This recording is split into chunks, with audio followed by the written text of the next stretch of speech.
Welcome to another edition of Frankly Green Bay, where I introduce to you creative people throughout northeastern Wisconsin. Ladies and gentlemen, I'm going to interview myself. Ladies and gentlemen, Mr. Frank Hermans.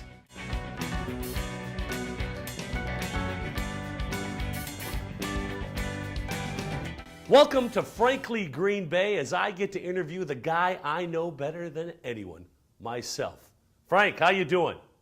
Man, you are one good-looking man. Back at you. All right, let's start with the questions. Now, let's start at the beginning.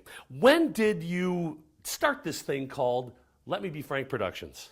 Well, it started back in the year 2000. A friend of mine, Joe Kittinger, approached me and said, hey, let's start a dinner theater. We had done a show together called Joseph and the Amazing Technicolor Dreamcoat. So we bought a show called The Temp, and that was our first attempt at doing a show. And when we did it, we thought, hey, why don't we write our own? All right, well, that makes sense. Now, when you go back in time and you think about when you started, how many shows have you written?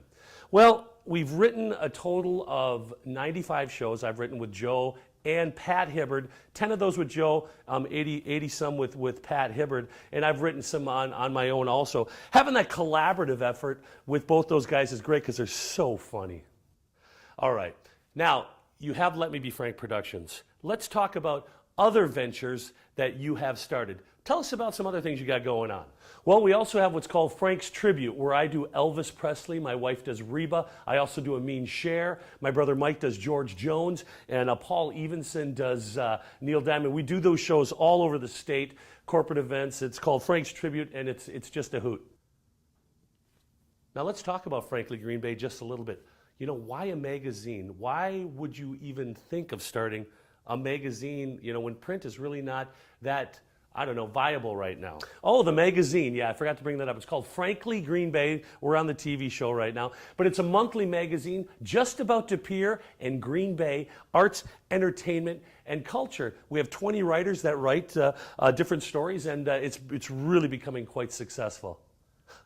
Well, I tell you what, I think it's a great idea also. Now, let's talk about your Christmas show. I don't mean to be frank with you, but I am. Yeah, you are too. The Christmas show, it's been unbelievable. What a hit. It's every night until December 23rd, as you said, and it's all about the Christmas schooner, which left Algoma and brought Christmas trees to Chicago. And then some pirates overtake the ship, and hilarity ensues.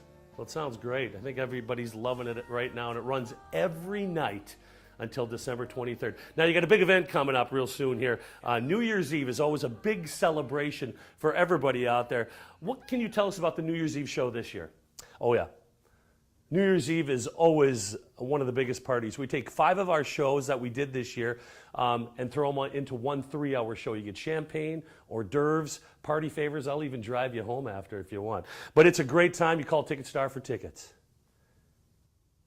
Well, I tell you what, sounds like a great time. I'm buying tickets. Wait, you're going to be there, right? Well, thanks for joining in to Frankly Green Bay. And I'd like to thank you because it's been our pleasure talking to you. Join us next week as I bring another creative person from northeastern Wisconsin.